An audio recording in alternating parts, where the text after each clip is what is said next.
Good evening. Welcome everyone to tonight's webinar. Tonight's webinar is a PMC or Property Millionaires Club event called Understanding the Property Club. And I can assure you we have some fantastic information ready for you to peruse. And my name is Michael Brooks. I'm a Property Club branch manager in South Australia. And I'm a property investor. And tonight we have Jill Clifford, who's going to present to us. Jill is what's called a Diamond PMC or Property Millionaires Club investor member, and with significant experience as a property investor across multiple states of Australia. We're very fortunate that Jill is joining us to present on this topic. This is a very interesting topic, and I would be extremely surprised if everyone online doesn't get some sort of benefit from spending this hour or so with us tonight. This is the 5th Property Millionaires Club webinar that we've run this year. Jill's run all of them for us, which is fantastic. And I just wanted to take a moment before we start just to point out that we are the only organisation in Australia who spends time and effort researching and coming up with information like this to present to our property club members and property investors generally without charging them any money. So this event tonight, if any of you have been charged to attend, you need to let me know, because I'm assuming that everyone here is attending this for free, and there's considerable work that's gone in the background tonight to prepare and present this information to you. Very rare offering in the marketplace at the moment that people would do this for free. Throughout the presentation tonight, you are able to ask questions. You have GoToWebinar dashboard in front of you. There is a little button in there that says questions, and you can type your questions. We will be capturing those questions, and if we've got time at the end, I will ask Jill to answer some of those questions for us. Again, I just want to stress that we're very fortunate to have such a wise property investor presenting for us tonight, and I hope you make the most out of it. Get your pen and paper ready, because there's going to be lots of information coming your way. Without any further ado, I will welcome Jill Clifford. Welcome, Jill. Thanks, Michael. Can you hear me okay? Indeed. Indeed. Okay. This is something that's come up many times over the years, and we've had different presentations of it, but I think it's something that is a really good guide, and it is only a guide of where property tends to be going. I just wanted to start by bringing up this slide, which I'm sure many of you have seen before, about the number of people who are secure in their wealth. And obviously for a lot of us that's been property, and we all know it hasn't performed overly well over the last 6 to 10 years in a lot of states. Some states it has.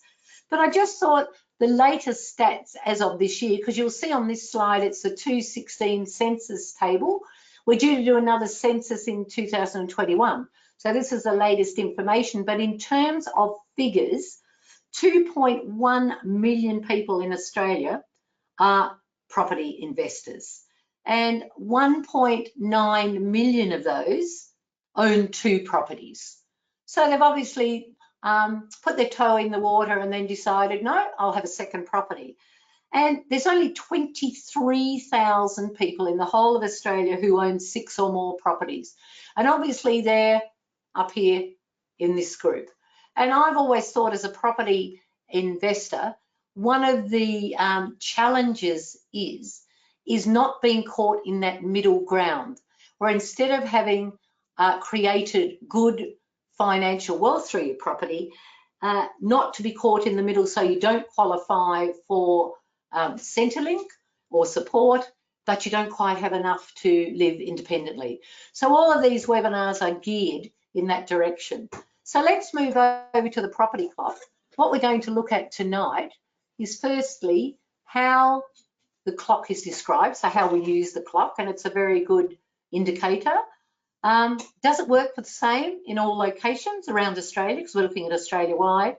what are the drivers that make the property position on a clock move? Because that's huge for us as property investors. And we'll talk a bit more about that shortly. And knowing how to make use of this clock once you have an understanding of it. So when we look at the clock, we're looking at it at 12 o'clock being obviously the top of the clock, and that's what we call boom times. And that's where the demand for property is outpacing supply. We always hear in the media where there's an oversupply of property or there's an undersupply for lots of reasons. But when we're looking at the clock, if your capital city or even your regional area is at 12, that means it's at the peak of the market. And obviously that's wonderful if you're looking to sell. It's not certainly when you'd be looking to buy in that area.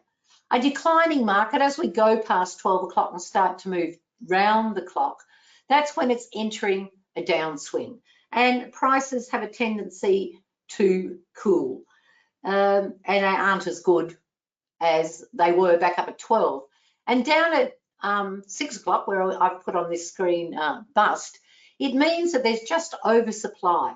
It just means probably your property's not growing. It might be stagnant. It might even have dropped back. But certainly that is a buyer's market. And then you'll see the market starts to improve, and that's what we call the recovery. And that's about 9 o'clock on the clock. So you've just really got those three things. And property, obviously, on the property clock is everywhere in between. So let's look at some of these, the property clock. So that just gives you it in diagrammatic form, 12, 3, 6, 9. So at the top of the clock, we're at the top, the bottom, we're at the bottom. It's pretty simple, really, and we're going clockwise round the clock. I'm going to address that shortly because I know when I first heard about the property clock, I tended to assume that the property clock would always progress in a clockwise direction. Unfortunately, that's not the case. And I use an example of a member who had a property in Sydney and had been there for nearly 7 years with no growth whatsoever. Then the Sydney was up near this peak period, up the top of the clock, and so they decided to sell. They had a very clever agent who, about September, they put it on the market, and then he said, I think our market's gone off the boil. In other words, instead of being up here at the peak, it had dropped back this way. It had gone counterclockwise. And he took that property off the market for 3 months, then put it back on, and it sold for their price within 2 weeks. So it can be very significant to have someone who understands the property clock. So this is what I used to love when Wendy Priestley was presenting the property clock. This is the national property clock, and this is Herron Todd White, who has one of the, what would you say, clearest property clocks to follow. And this is on houses. And this is December 2020. So this is the latest, and you'll notice they've talked about the peak of the market, the bottom of the market, declining and rising. Now you'll notice up here in the orange, entries coloured in orange indicate positional change from last month, because Herron Todd White put this out every month. And I can tell you sometimes property can change from month to month. So if you look over here, Adelaide, and Adelaide's a pretty hot market at the moment. It hasn't been affected as much by other capital cities. The Central Coast, that's in New South Wales, that's changed since last time. Sydney has changed. Sydney's moved a little bit more from round the top. So this is houses. And I think most of you might be aware that houses and units move at a different rate. So if I now go to the national property clock from Herron Todd White in units, you'll see that Adelaide certainly has moved and is much the same as houses. Central Coast, if you look here at units, it's back, approaching the bottom of the market. But if you looked at houses, houses are in the recovery. So in this particular area of Australia, units are lagging behind. So you will get a copy of this webinar, but also you can go into the Herron Todd White website and download this. It's called the Property Month in Review. I've got the website coming up for you, and it's great to keep going in there because I find it very interesting to look. We were looking to sell a property in 2018, and then when I look at the property clock in 2020, it hasn't moved at all. The price is exactly the same. And I know there's many of you will say, well, we bought units and they haven't moved much. So I've taken some information out of the Herron Todd White research. You'll notice down the bottom is the website, and that will give you a month by month view of property. And so I've looked at the main states. I think one of the safest regions or states, I guess I should say, or territory during the COVID has been the Northern Territory, because they locked down early and then they were able to move ahead strongly. However, the property market in Darwin is pretty well near the bottom. And those of you with property will know that, not only in purchase price, but in rents as well. However, you'll notice here, with properties selling quickly, the biggest problem currently in the last quarter has been finding properties to sell. Now, does that mean the properties have necessarily increased a lot in value? No. It just means that there's people in the market willing to sell. But I do have to say I've spoken to 3 members who have properties in Darwin, and all of them have said, particularly if it's house and land, they've been able to increase the rent. So we have a house and land up in Darwin, currently rented at $430. I was talking to a member 2 weeks ago who have just re-rented their house and land, same plan as us, same suburb, for $600 a week. That's huge. So there is a little bit of movement up in Darwin. You just might have to hold your properties a little bit longer. In South Australia, as I've said before, COVID's had a pretty negative impact, and the property prices in Adelaide are easier to get into if you're buying in the market, and looking quite strong in the sale market as well. Queensland, and that's where a lot of us have our property because that's where the club has focused mostly. And we're hearing it in Queensland, there's pretty well what we call a growth triangle. And that is, at the moment, that's between the Sunshine Coast out to Toowoomba and down to the Gold Coast, so including the Brisbane market. And particularly north in the Sunshine Coast and south on the Gold Coast, we're starting to see quite a bit of movement, not only in rents, but also the fact that prices are starting to move up. I can say we had a property on the market up on the Sunshine Coast last year. It didn't sell. We took it off the market. We've put it back on the market currently for $50,000 more than it was listed for last year. And we've got potential buyers. So really interesting when you see that. COVID, of course, has thrown another spanner in the works. Victoria, there's certainly been declines in prices in the capital, and that's probably because Melbourne and Sydney have been most impacted. And we're going to look at some property clocks for these 2 capital cities shortly. New South Wales, now remember this is Herron Todd White. I've taken these straight from the Herron Todd White review, and certainly New South Wales didn't perform as well because of the pandemic. And the thing that I think we're all becoming aware of with the pandemic, there is a huge movement out of the southern capital cities in particular, Melbourne and Sydney. I'm hearing from probably 4 or 5 different sources. There are a huge inquiry in that triangle in Queensland, not only for the lifestyle, but people are feeling it's a safer area. So we'll talk a bit more about that in a moment. And Western Australia, I thought this comment was great. We end 2020 with an optimistic attitude towards the future. And you'll see when I open up the next section with the clocks that we are. So this is movement around the property clock. I've put in here from 2013, and I've done 3 up in Queensland, and then I've done Sydney, Melbourne, and Perth. So let's look over here at Cairns. Okay, Cairns obviously has gone backwards since 16. We were near the top. Remember, 12 is the top of the clock. and then it started to slip back, slipped right back down to the bottom. And if you've got property in Cairns, you know this. And then it started to move up.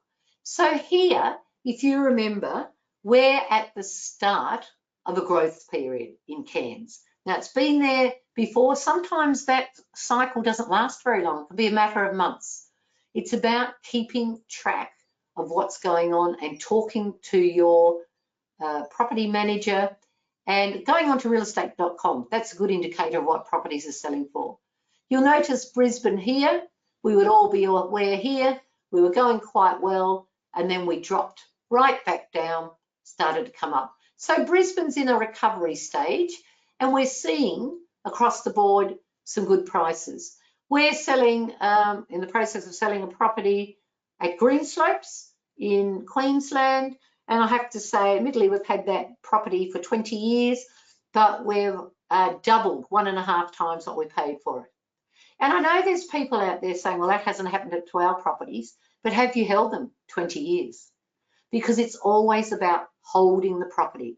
We've always said it's about buying them is relatively simple, but it's holding the property that can be the challenge.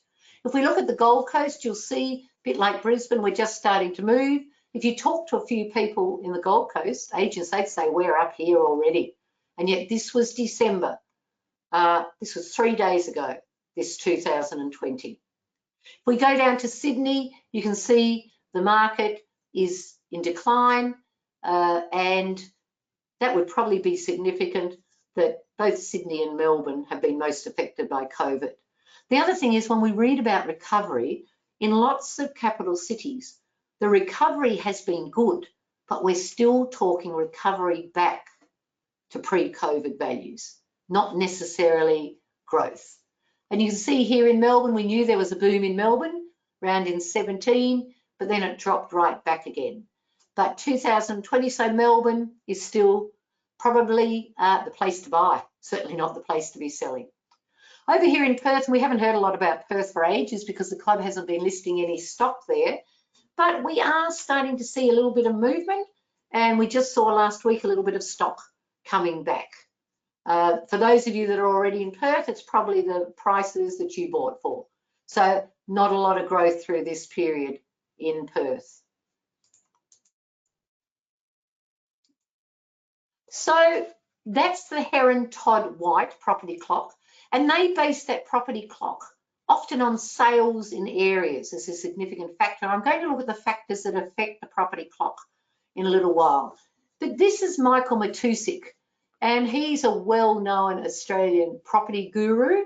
We've had him speak at club conferences, and so I thought it was worthwhile putting his clock up for us to look at. And you'll see it still works on the same principle. Peak is at the top, the trough is down the bottom, and the clock moves in a clockwise direction. So really it's saying the same. This was mid-November this year, so it's included COVID effects in this clock. And you'll see that we're looking at Australian capital cities are in the red. So you can see up here, these prices are at the top of the market. Probably could be anywhere from there to there, depending what you want to follow. Brisbane, Darwin and Perth are a little bit further up than the Herron Todd White. Plus they've got other areas as well on this clock. So something about Michael Matusik that makes it very interesting is that he very much promotes this triangle that I've mentioned earlier between Sunshine Coast, Gold Coast, and going out as far as Toowoomba, which includes the Ipswich area. But if you listen to the YIC webinar, which was about a week and a half ago, and some of you may not, because a lot of our property PMC members who've been in the club for quite a while have a tendency to think they're not of value. But I have to tell you, they had researcher Catherine Doherty speaking, and she mentioned the property clock, and she also mentioned the triangle about how she felt that this was an upcoming market in this particular triangle. So that's two different groups that work with the property. And this is Michael Matusik's graph on immigration. And I'm sure if you've been looking to the media, you've heard that the migration to Australia has literally hit a standstill because of COVID. And we're not letting in many overseas travellers, but we are letting in returned expats. And I thought this was interesting, that we normally have 10,000 overseas arrivals in a week. And these are a mixed bag, international, Australians returning home. But we also have 6,000 people departing. And so that means the net overseas migration is about 4,000 a month. Now, I don't know whether you're aware, but currently there's 1 million expats living in countries overseas. And of those, 43,000 are trying to get home. And so there is a replacement to a small degree for the international migration.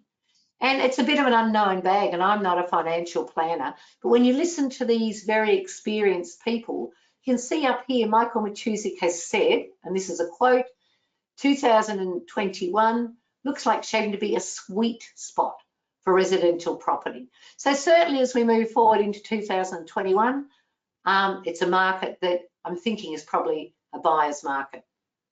Now, a totally different approach here is Phil Anderson. And I don't know whether any of you know Phil. We've been following him for probably 5 or 6 years, introduced to him and his point of view by another property club member. And that's one of the huge advantages of the club, is sharing information. And he believes that we're in an 18-year economic cycle. And he's researched since 1700s. He's an Aussie economist. And he's been tracking property since the 1700s. And he's very pro that we are now in the middle of a 7-year cycle. And it was an orchestrated slowdown because of APRA putting out the restrictions, the Reserve Bank with interest rates. There were incentives, infrastructure, or I should say lack of incentives. And this all came after the GFC in 2007 and 2010. And the economy was not what it should have been. And here we are on a downward slide. However, if we look now over the last couple of years, is that APRA has certainly eased banking restrictions. There's been lower interest rates, both through the RBA and also through the banks lowering their interest rates. The amount of money that are government grants and also developer grants to get people into the market has been huge, plus the amount of money that the government is putting into infrastructure. Because as you know, we've been in technical recession, so that credit is becoming more available. So he believes that we're in the middle of a 7-year cycle, and he believes you have 7 good years, 1 negative, 7 good. Now, 7 good may not be a lot of growth, but it's not necessarily going backwards. And then he believes we have 3.5 years where we have a huge drop, just like we see here, like we saw in 2007. And just for your interest, he's saying between 21 and 24 that we're going to have really good growth. The best growth will be at the end of 24, but later on towards the end of the 20s, 2028, 9, he believes there's going to be a huge drop like this. So if you're interested in following another version of the property clock, then have a look at this website, Property Cycle, the Property Cycle Property Advice. Well worth listening to its YouTube. Okay, so here are some suggestions from the Australian Financial Review as to what determines the position on the clock. Okay, let me just bring that up. We seem to have got a bit of a hitch here. And that's clearance rates of property. So when they're looking at the property clock, they're looking at how many sales are going through. And you would have all heard during the peak of COVID back in April, March, May, there was very few sales. We weren't allowed to have auctions or open homes. So the clearance rates were pretty poor. So there was no way we were going to get growth in property. Another factor that they've mentioned is the price gap. So that's the difference between what a property is listed for and what it sells for. And if any of you have been selling property, you know that it's wonderful to get the price you want, but pretty well, I've talked to a few agents and different people. Generally, the price is negotiated down. So the financial review said that if the price is being negotiated down, then obviously you're not getting growth. The number of listings and the speed of sale. In a really hot market, properties are moving, they're on the market 2 or 3 weeks. And I've spoken probably to 6 different people who have said up on the Gold Coast, up on the Sunshine Coast, that properties in certain price ranges are being bought very quickly and often by people from the southern states. So people are looking to move away from the major capitals. Also, it's the type of buyer. Because we've been looking to sell lately, we've found that the buyer at the moment is more an owner-occupier than an investor. Now, generally, owner-occupiers are downsizing, looking for something smaller, so units are more popular than houses. Owner-occupiers tend to be looking for the houses a little bit more. So it's very significant about your buyer. And over the last couple of years, it's been mainly owner-occupiers. But investors are just starting to come back into the market. And of course, interest rates are huge. That's why we're starting to see some movement. I mean, you look back when we were 4 or 5%, and some of you will still be there because you aren't maybe in a position to refinance. But with interest rates around about between 1 and 2%, that's encouraging people into the market. Then employment. Employment figures are huge. Currently, our unemployment is 6.9. It was better than up near 9% during the middle of the pandemic. So employment is certainly seeing recovery, and that's part of the government putting money into infrastructure. The building industry, we're seeing huge growth of jobs in that area. So we're seeing employment improving. The other thing is that I want a few other factors. In a falling market, interest rates are stagnant. So that's why we're starting to see a rise in demand and the start of increased prices. Now, obviously, we can say that generally when we say the Gold Coast, but there will be areas of the Gold Coast that aren't necessarily moving. Auction rates are well up past 50% now. I think they're up to 60 to 70%, which is huge when they drop down to less than 30 or 40. I've mentioned that it's the time the property is on the market. That's very significant. If it's on the market a long time, it shows you that we're probably not in boom times for property. But if it sells quickly, it's up near the top of the market. And people sell more than what they listed for. And I've spoken to several members who that's happened to. So the reason for mentioning all these factors are these are all factors that influence the clock and how we move around the clock. So how can it assist you with your portfolio? Firstly, if you want to access equity in your property, then you would look to do this when we're between 9 and 12 on the clock, on the Herron Todd White clock, because your property will have greater value.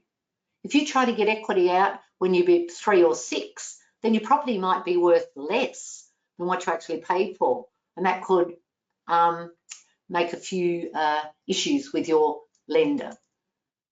If you want to refinance, you want to move to another lender, if you're in a position to do so, then you're going to get a far better valuation on your property when you're between 6 and 9. Sorry, between 9 and 12. So it's a good price to keep track of this and know if you can get a little bit of money out. And also, when do you purchase? Obviously, you're looking to purchase when the clock is between probably 3 and 6, where the areas towards the bottom of the market, that's where you can probably pick up some bargains. And also, it gives you some idea of the ability to increase your rent. And we've often found you can increase your rent when the property isn't growing quite as fast. So when you're sort of down the bottom of the market, you can possibly gradually increase your rent. But as the market moves, then you probably can do it even more. but it's certainly something to keep in mind. And also on the purpose of rent, don't be put off if your property manager says, no, we can't. Because once again, I've spoken to members this week who were told that and then stuck to their guns and were able to get the rent. It's always a matter of doing the maths when it comes to the rent. When to hold. Obviously, once we're off the peak, so pretty well anywhere between 12 and 8 is the time to hold your property. And don't panic if it's not growing. I know when we first bought with the club, there was a lot of talk that property doubles in 7 to 10 years. Now the club talks about 12 to 15, but there still will be properties that will double in that 7 years. But it is about hanging on to them. And also time to sell. You obviously don't want to sell at the bottom of the market. Your aim would be to sell between 9 and 12. And so just as a summary, both good and bad times from the clock, and what's the time to buy and add to your portfolio? I've pretty well set that when the clock's at 6 and also when the banks allow you. That's pretty significant.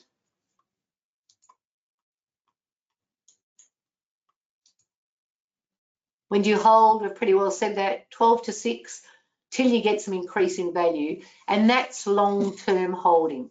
I know you've heard this before, but if you look at Sydney, you had to hold for 7 years or more. And I know there's people out there, because I've spoken to you, hold for 10 years and you haven't had the growth. But if you can keep holding, in most cases, it'll come. Purely your decision. And when do you get your equity out? Now, this could be equity to buy, it might be equity to boost your funds for retirement, but obviously when your property is up around between 9 and 12.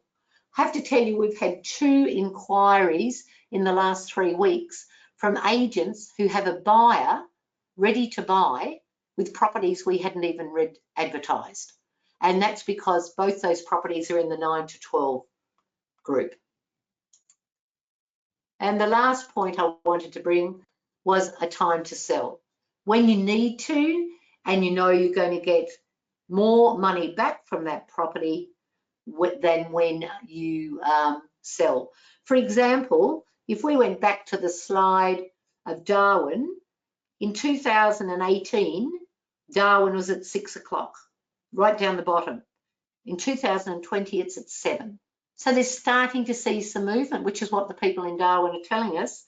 The Sunshine Coast in 2018, it was at 9 o'clock and it's still at 9 o'clock, maybe starting to hedge up. Once again, talking to agents on the coast, they would believe there's movement well and truly on inquiries. So look, I hope that's given you a better understanding of how to use the clock to your advantage. I would look to subscribe to some of those websites I presented tonight. Remember, you will get a copy of this. And the other thing is, I would certainly be going on the Herron Todd website to have a look. And also, you have the advantage of your property mentor can provide you with a core logic RP data valuation on the property. So you can have a look and see where they are. I have to say, personally, they vary all over the place, but at least it gives you a guideline. So look, that's it from me tonight. Hopefully you found it of advantage, and we look forward to being with you again in 2021, where hopefully we're all having a better year with a bit more growth in our properties. Thank you. Thanks, Jill. Fantastic presentation tonight. And there's been some great feedback coming through, just commending you for your presentation again. In fact, I think every one of the 5 that you've done have been very well received. So thank you very much for your time and your presentation. We don't have a lot of questions tonight that have come through. So we'll interpret that as people are just absorbing the information that they're receiving.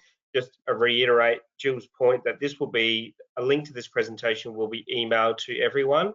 But if you have questions or you're not sure who your property mentor is, please send an email through to enquiries@propertyclub.com.au. So ENQUIRIES, enquiries@propertyclub.com.au, and we'll make sure we have your property mentor make contact with you and help you.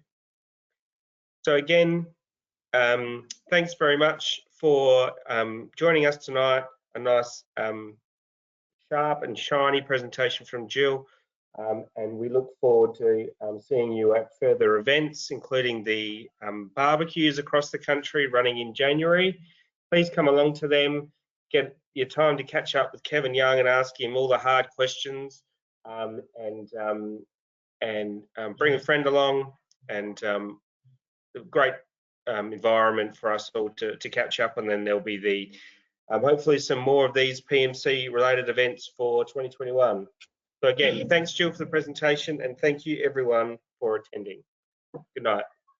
Thanks, Michael. Good night.